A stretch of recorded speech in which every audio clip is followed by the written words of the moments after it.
अनेक समय आमे किसी सफलता पाइबा पाई चेष्टा करिथाउ तेबे सबु चेष्टा जे सफलता आनी दिए से कथा नुहे। जो कार्य लगी आमे चेष्टा करूँ से कार्य लगी आमर चेष्टा पछरे उपादान रही आवश्यक। यही प्रसंग रे गपटिए। जड़े बापा तार पिलाटी को नहीं शिक्षकों पाखक आसिले। तांकर दुख थिला जे अनेक परिश्रम कला परे भी पिलाटी परीक्षार भल फल देखाई पारु नहीं। शिक्षक कहले पिलाटी भल तार अन्य कौन विषय प्रतिभा थाई पारे ताकू आविष्कार करने को हेबो किंतु आपण कहीं ता पाठपढ़ा पछरे पड़िछंती। पिलाटीर बापा कहले मु किंतु भावे जे चेष्टा और अध्यवसाय द्वारा सबकिछि संभव। मो पुओ बोधुए ठीक भाव चेष्टा करूना आपण ताकू बुझांतु। शिक्षक कहले ताकू बुझाइबा आगरु आसंतु आपण को गपटी कहे।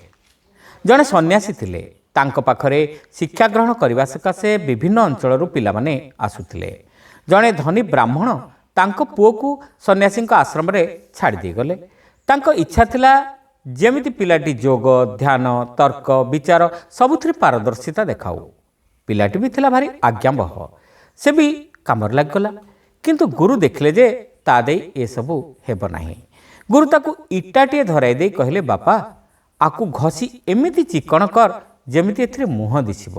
शिष्यटी इटा को घसीबाकू लागिला। निर्धारित समय परे पिलाटी को नेबा पाई तार बापा आसिले।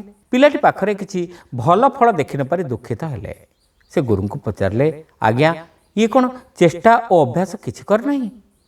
सन्यासी कहले हाँ करिछि। तहु पिलाटीर बापा कहले तेबे किछि लाभ हेला नहीं केमती। सन्यासी कहले हे देखंतु से अनेक दिन हेलाणी ए विराट इटा को घसी चली कारण यह चिक्कण करी से गोटे दर्पण तैयारी करिवो। इटाटी घोरी घोरी सरू सलिता भली हेलाणी किंतु दर्पण हेला नहीं। पिलाटीर बापा कहले इटारे कौन दर्पण हेबा संभव। सन्यासी कहले सेई कथा तो कहूची चेष्टारे किछि न थाए उपादान थिले जाई चेष्टा काम दिए। कथाटी आपण मानकू केमती लागिला कमेंट करी निश्चित जणाइबे। आपण माने जदि चैनल नुआ तेबे सब्सक्राइब करबा को भूलिबे नाही। रहिलु नमस्कार।